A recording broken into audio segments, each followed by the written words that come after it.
Hola, mi nombre es Sebastián Ricard. También me dicen Bastian por mi usuario en Instagram. A ambos nombres respondo y algunos otros apodos también. Este es un podcast juego ventilador personal al que considero que a nadie le va a importar, pero como para mí es justamente un juego, tampoco me importa. Bienvenidos a Excel de Cosas. El nombre es un homenaje a la cantidad de contenido que guardo en el Excel de cosas que me chupan un huevo, pero que al mismo tiempo de muchas de ellas aprendo un montón. A veces a modo revelación surgen en ese momento bien necesario. Se acciona la función buscar y ahí estoy, usando las cosas del Excel para la vida. Esa parte es leída, porque todavía no me la aprendo de memoria, pero en algún momento cuando me la aprenda tal vez salga más fluida. Esta parte es la parte donde yo respondo a las preguntas que ustedes me estuvieron haciendo, que la verdad que fueron muy buenas. No la vi venir tantas y me hicieron acordar de un montón de cosas, así que va a estar bueno. Por lo menos yo me divertí mucho respondiendo sola como una loca, así que capaz que compartirlo también esté divertido para ustedes. Recuerden que esta es la segunda parte de tres. Ustedes me hacen las preguntas acerca del tema que planteo en el primer episodio, ahora las voy a responder, y después van a haber preguntas sobre estas respuestas, porque seguramente me quieran preguntar algún chisme o algo de estas respuestas que voy a dar en el episodio de ahora. La ansiedad, ¿cómo la manejaste? Los domingos a la tardecita, ¿cómo te trataban? Esta para mí es una ansiosa vieja, por eso habla de los domingos y, y toda esa parte oscurísima de la vida de un ansioso. Sí, a ver, la ansiedad pasé por muchos momentos, porque a mí en el banco la ansiedad nació, porque evidentemente como que la ansiedad la pude ver en mi cuerpo y, y no tanto abajo de la alfombra como lo hacía antes en la vida anterior de adolescente. Acuérdense que yo en el banco empecé a trabajar a los 20, así que antes de los 20 hay adolescencia y niñez. Así que evidentemente yo siempre tuve una estructura ansiosa, que viéndolo para atrás, sí, por eso pesaba lo que pesaba a mis 14 años, que podría ser otro episodio. Yo llegué a pesar 114 kilos en ese momento, así que sí, toda la vida evidentemente fui una persona ansiosa, pero en el banco la, como que la pude ver y me pude ver lo mal que me hacía porque ya la comida no la tenía, porque cambié mi manera de vivir. Entonces pude ver la ansiedad en el insomnio, la ansiedad en el pecho pesado, la ansiedad en el acostarme a dormir y sentir que el corazón se me iba a salir del cuerpo, en ataques de pánico, en tener un miedo absolutamente absurdo porque no, si me preguntaban en ese momento a qué le tenés miedo, no podía decir a qué, pero era un miedo, era como algo va a pasar, algo va a pasar, algo va a pasar, algo va a pasar. ¿Qué? La verdad, no tengo idea. Pero, perdón por el efecto especial de la mesa, pero me emocioné. Sí, el domingo era impresionante, porque siempre cuento lo mismo. Y me sigue pasando, porque es algo que quedó sistemático. Ahora tengo más herramientas, además de que no estoy trabajando, que es una gran herramienta, pero tengo más herramientas para respirar, entro en la onda de agradecer cosas que gracias a Dios tengo un montón, pero 19 horas del domingo, a mí el cuerpo ya se me pone en alerta. Como que ya hay algo que me incomoda y es impresionante. Si no estoy mirando el reloj, estamos mirando una serie o estamos reunidos en un cumpleaños, o sea lo que sea, a mí el cuerpo ya se me pone como un gato encrispado, hay algo que me molesta, empiezo a tragar pesado, hay algo que no sé, no lo puedo explicar, pero miro el reloj y ya son las 7 de la tarde o más de las 7 de la tarde del domingo. Es como muy específico. Y a la noche era un dolor de ojete, porque era acostarme y no querer, o sea, como una resistencia a dormir, porque el dormir significaba despertar en el lunes. Y el lunes podía tener una acuarela de situaciones siniestras incontables, todas imaginarias y algunas respaldadas por realmente situaciones feas que habían pasado semanas anteriores. años anteriores, porque esto fue avanzando, ¿no? A mí la ansiedad, yo empecé a trabajar más o menos en el 2007. Con 19 años cumplí 20 ahí nomás, pero yo creo que más o menos ya en el 2010, cuando empecé a tener un poco más de responsabilidad y gente oscura trabajando alrededor, que también aportó mucho a esa situación, como cuando me fui acercando más a la adultez y en algún momento compré la vida y el exitismo del banco y en un momento yo entré en esa de que, o soy bancario, hola, soy bancario. Em, Creo que metí todo en un paquete siniestro que a veces nos lleva el sistema o la vida o la gente y uno mismo también porque nacemos en este planeta, que me pesó tanto que cada situación se fue haciendo más grande y la importancia que yo le daba al trabajo en esos momentos era altísima. Por lo tanto, si a mí venía una señora a gritarme, a decir un montón de cosas y para mí significaba que yo me ponía en peligro en el lugar que para mí era lo importante o el que me sostenía o el que sostenía mi identidad, imagino que eso me llevaba a donde me llevó, que eran lugares de intensa ansiedad, miedo constante, estar en alerta y demás. Pero con terapia, con terapia básicamente, o sea, con terapia y aprender las herramientas que uno va adquiriendo ahí, uno empieza, por lo menos yo, empecé a escuchar distinto a los otros y escuchar distinto mis pensamientos automáticos que son siempre, siempre negativos, catastróficos y para abajo. Entonces, empezar a aprender a combatir eso que me viene automático, que yo ya lo sé, lo abrazo y ahora lo que hago es combatirlo de manera automática, me fue poniendo en otro lugar. ¿Sentís que renunciaste en el momento correcto o deberías haberlo hecho hace años? No sé, porque a ver, muchas veces siempre dije, me voy a la mierda, me voy a la mierda, sobre todo los domingos, ¿no? Pero no siento que, a ver, estoy pensando, ¿eh? Sí, estoy totalmente seguro que si me hubiera ido en algún berrinche eh, anterior, o sea, a si me hubiera ido por algún enojo que hubiera tenido con el banco o con alguna persona superior, o porque, o por estos eventos ansiosos de tener miedo, me hubiera arrepentido. Y entonces, como yo fui soltando paulatinamente el banco, en un principio porque nos compró otro, pero yo ya venía trabajando hace un montón el tema de lo que significaba el banco para mí y lo que yo quería que signifique para mí, y no el banco, sino el trabajo en sí y lo que ya no me definía como persona, un trabajo o el trabajar en sí. Fui llevando como que el trabajar es el medio que me da dinero para vivir en el mundo en el que vivimos y nada más. Yo que soy Sebastián. Trabajo en algún lugar. Me chupa un huevo realmente donde trabajo porque no es mi carta de presentación, sino que es el lugar en el cual yo saco dinero para vivir en el mundo en el que vivimos. O sea, creo que fui defragmentando esto y llegó el momento justo. ¿Qué sentiste cuando finalmente dejaste el trabajo? La verdad que tuve varias despedidas muy los chalchaleros todo, porque estuvo el día en el cual fuimos una parte del sector como a firmar el fin. Después hubo un día en el cual efectivamente dejamos de ir. Después hubo otro día en el cual el resto del sector dejó de ir.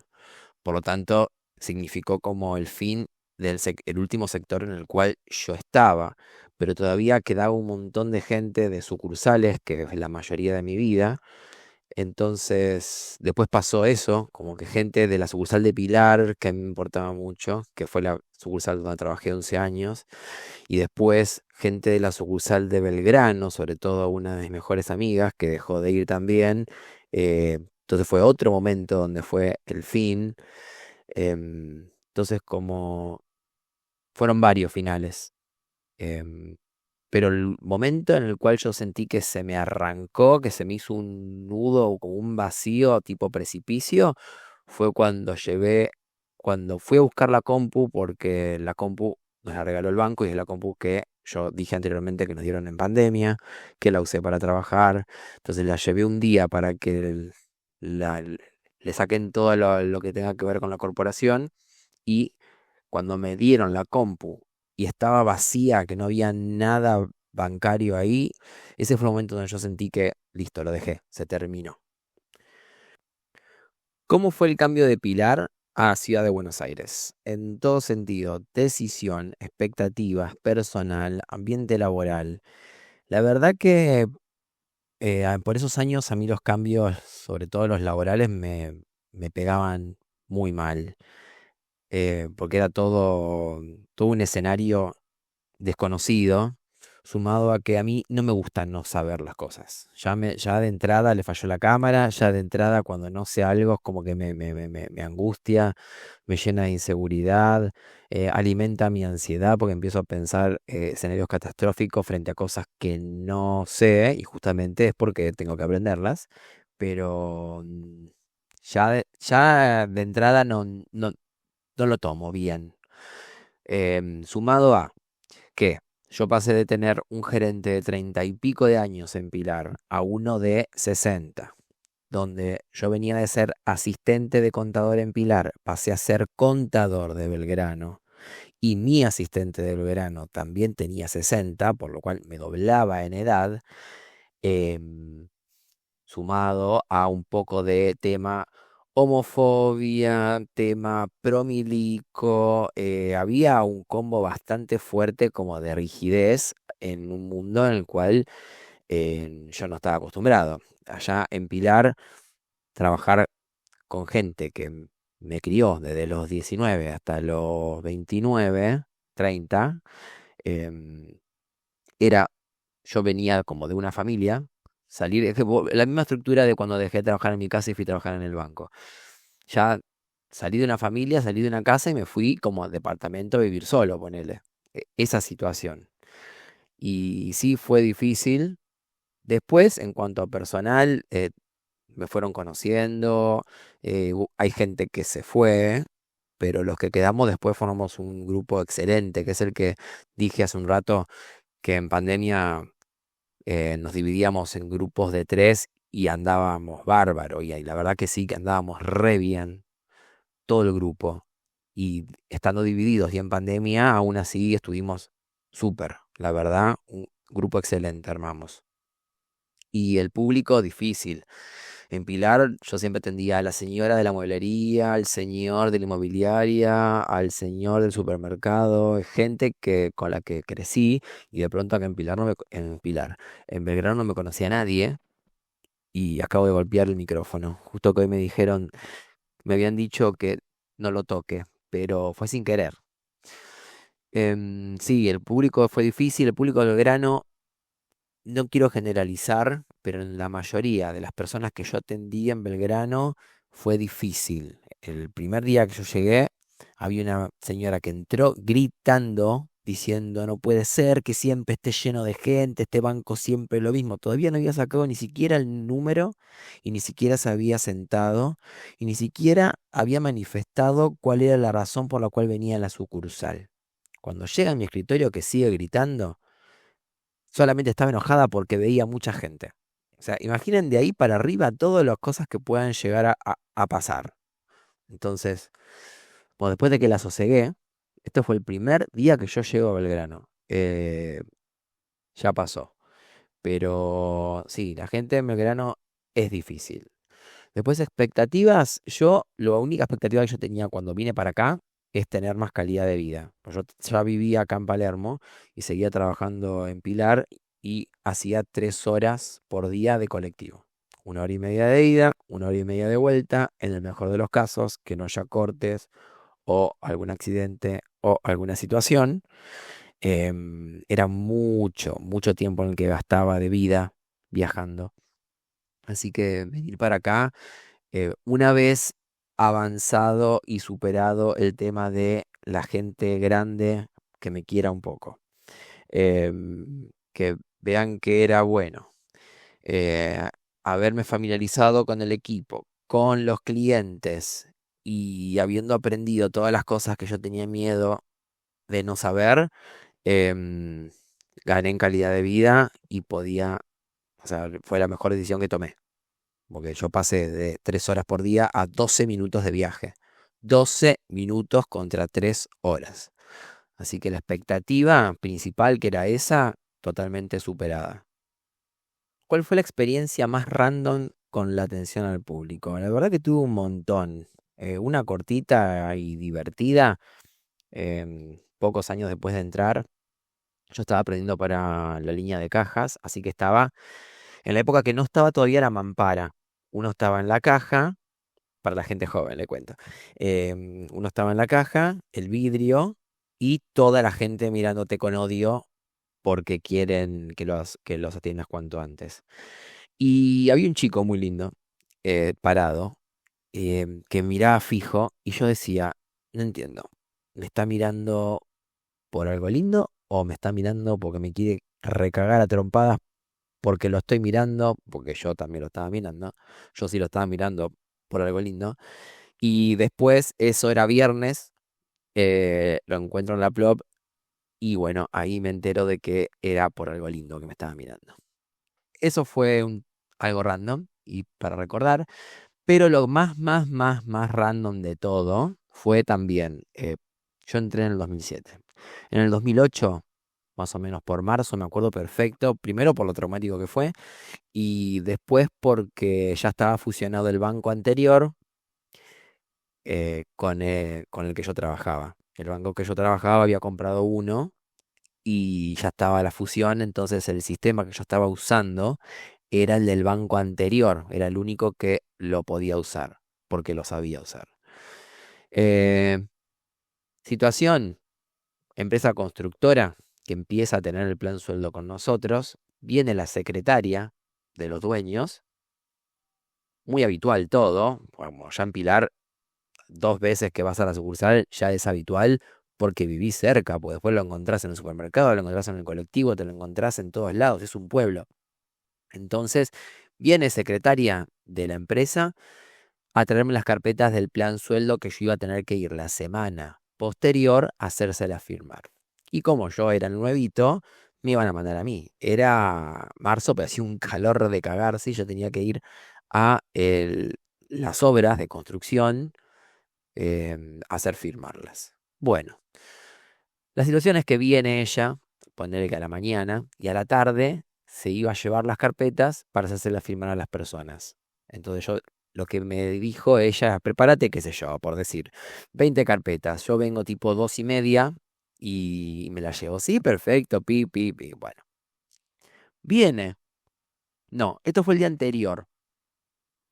Digo esto porque el detalle es vital.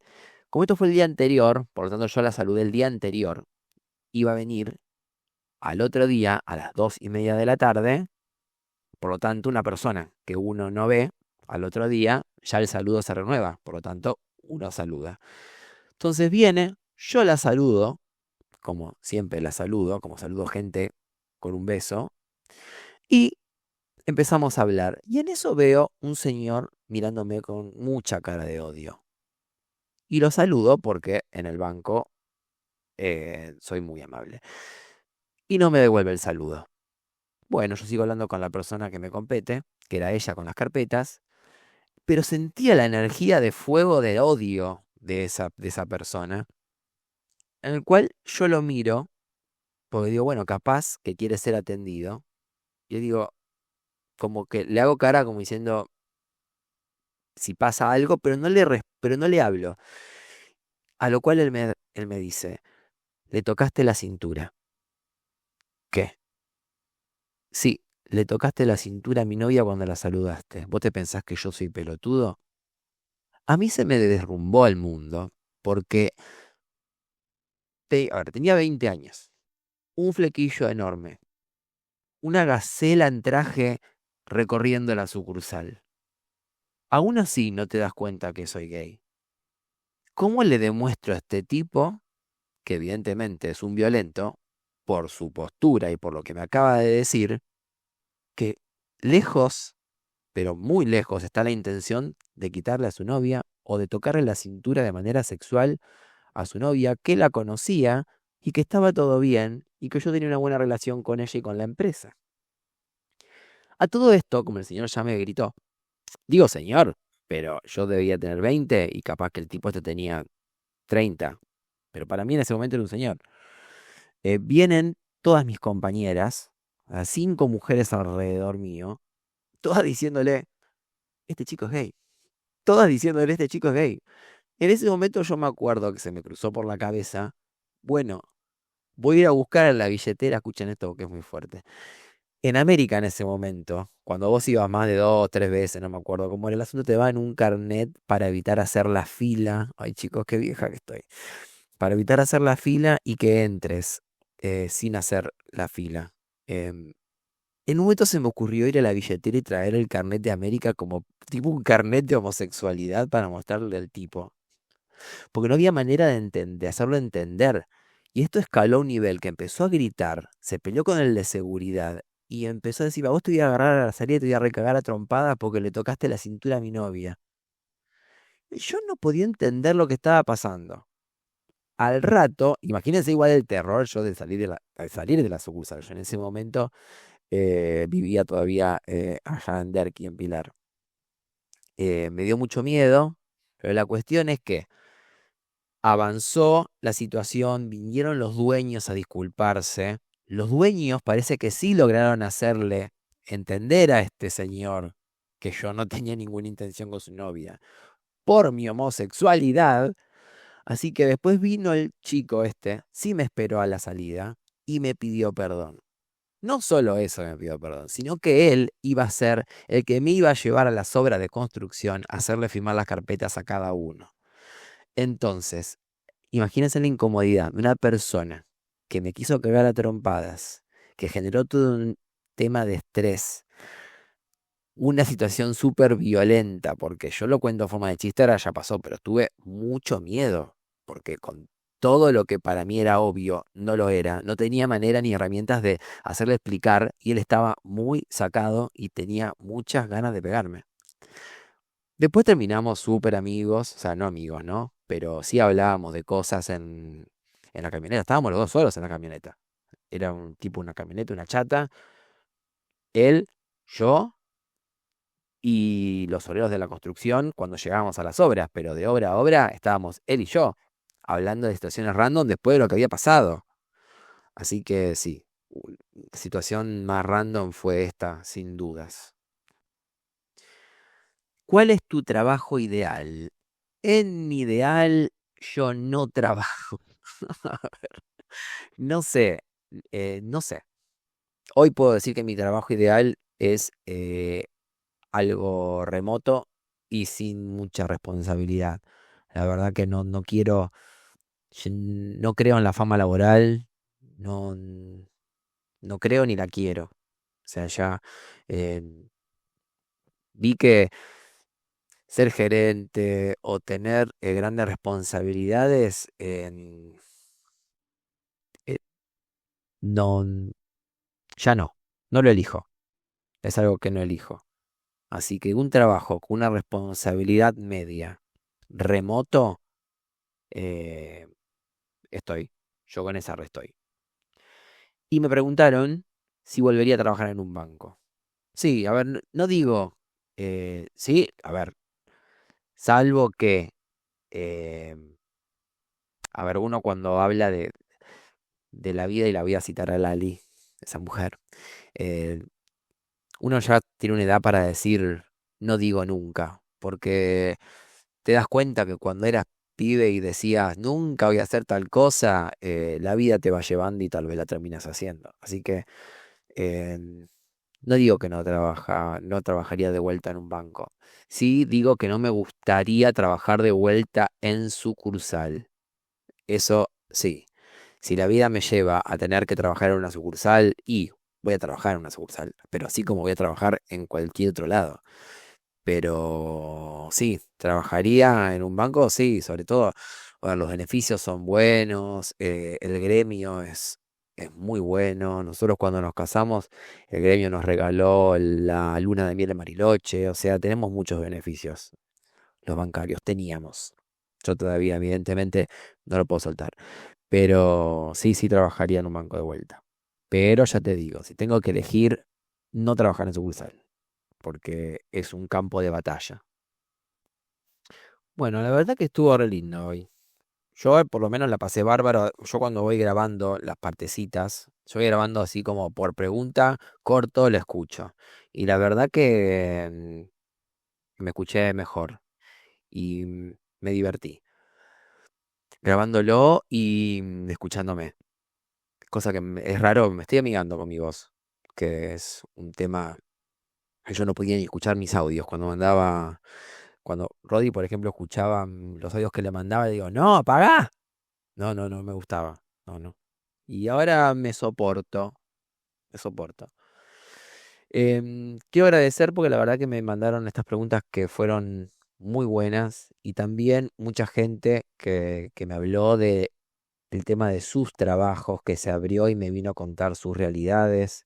em, Conocidos bancarios, que vemos que estamos todos en la misma, o sea, con muchos temas de sucursal. Gente que se abrió y me habló de los mandatos, de sus familias, que la verdad que es un tema sensible para todos y muy cercano. Lo agradezco muchísimo, porque cuando le conté a mi psicóloga que justo la semana pasada cuando grabé el podcast, tuve sesión después. Y ya lo había subido y todo, cosa de que cuando ya tenga la sesión, ya tenga todo hecho, cosa de no dar un paso hacia atrás. Y me felicitó porque ya venía viendo que yo quería hacer algo, no sé si con el arte, pero algo de esto. Pues yo venía tirando pistas de querer escribir, tirando pistas de querer volver a pintar. Cuando era chico yo pintaba, como que ella venía sintiendo que había algo ahí que se estaba como manifestando. Y esto está bueno. Además, escribo un poco antes también de hacerlo y es divertido. Y una de las personas que me habló, que unas de dos preguntas de las que hoy contesté fueron de él, me hablaba de la imposibilidad que tiene esta persona de dejar su trabajo por el exitismo que existe en la sociedad. Y la verdad que me hizo pensar un montón. Y sí, el exitismo, estas cosas resultadistas que tiene la sociedad en sí, nos miden en cuanto a nuestro éxito, nos miden en cuanto a nuestros cargos, nos miden en cuanto a nuestras propiedades, en cuanto a nuestras posesiones, en cuanto a los logros, entre comillas, que nos pone la sociedad. Y cuando él me dijo cómo hice con eso, porque en el episodio anterior yo hablaba del mandato familiar, entonces cómo defragmenté todo eso del exitismo. Yo vengo trabajando este tema de la felicidad, del exitismo y de la zanahoria que nos pone el sistema adelante hace un montón, porque empecé a ver que eso era lo que me estaba haciendo mal. Em, Como que las postas de la felicidad era lo que me estaba haciendo mal, porque cuando alcanzaba lo que para mí era la felicidad, la zanahoria se me volvía a correr y ya era otra cosa. Entonces dije, che, pero ¿hasta cuándo? O sea, ¿cuándo es el momento en el cual uno dice, agarra la zanahoria y digo, ay, sí, ahora sí, empiezo a disfrutar las cosas que logré? Porque son lindas. No, no digo que es absurdo alcanzar determinadas cosas, pero ¿en qué momento uno dice, che, qué lindo tener tal cosa? Bueno, lo voy a disfrutar. Y en vez de agarrar la zanahoria y bueno, ahora falta esto, bueno, ahora falta lo otro. El tema de la falta y ver la falta, que es lo más fácil. En el episodio anterior yo hablé de que uno no se levanta de la cama y dice, ay, qué bien que me siento, voy a hacerme el desayuno. No, vos te levantás de la cama hoy, por ejemplo. Yo digo, ay, la puta madre, qué dolor de cuello que tengo. Uno detecta más los dolores que, que el sentirse bien, como que uno da todo lo que es bienestar, uno lo da por sentado. Y uno va al dolor, uno va a la falta. Y este sistema te lleva a eso también porque le conviene. Le conviene al sistema y le conviene a las corporaciones y a todo. Entonces, el exitismo. Trabajar el exitismo fue lo primero que quise derribarlo. Porque hoy, ¿qué es el éxito para mí? ¿O qué es lo que logré que sea el éxito para mí hoy por hoy? Em, yo tengo un amigo, mejor amigo, que siempre me pregunta, ¿hay novedades? Y yo siempre le digo que espero no lo tome como mala onda. Ahora seguramente me va a contestar después que lo escuche. Sin novedades, gracias a Dios. Para mí el éxito hoy es levantarme, mirar el celular, tener un mensaje de mi papá que me diga siempre lo mismo, buen día lindo, ¿cómo estás? Y me hable del clima. Si me habla del clima significa que él está bien, significa que no le duele nada y que está bien, que está vivo y que existe. Que avance el día y a mandar un mensaje a mi mamá y que me hable del clima y que me hable de la perra porque significa que está todo bien, que no le duele nada. Eh, que los días que Rodri está en la oficina como hoy, vuelva a la tarde y tal vez se queje del tránsito o de algo laboral y significa que él está bien, porque no le duele nada y porque está bien de salud. Que yo prepare la cena o que pueda cocinar a lo largo del día y poder usar mis manos y mis piernas y después ir a entrenar y caminar y de vez en cuando mirar para arriba y ver lo linda que es, no sé, las plantas contra el cielo y mirarlo, porque nos perdemos un montón de cosas a veces al mirar tan para abajo y no tanto para arriba. Para mí el éxito es eso, es el éxito hoy para mí es eso, es que los días sean así, que haya tranquilidad, la tranquilidad como bien principal y transcurrir el día tranquilo. Eso para mí es un exitazo, realmente es un exitazo. Así que bueno. Vamos a dejarlo acá. Creo que la hice larguísima hoy, pero bueno, porque estoy más suelto, hubo más preguntas y quería dar esa reflexión del final porque me había llevado a pensarlo de esa manera. Esta persona a la cual le agradezco las preguntas, como a todos ustedes, por escucharme también, y espero nuevas preguntas acerca de lo que hablamos hoy en la tercera parte de este tema. Además de preguntas, si me quieren dar alguna idea para el episodio siguiente o si algo de lo que hablé hoy puede disparar al episodio siguiente y les gustaría saber más acerca de eso, bienvenido sea. Muchas gracias por escuchar. Esto fue Excel de cosas.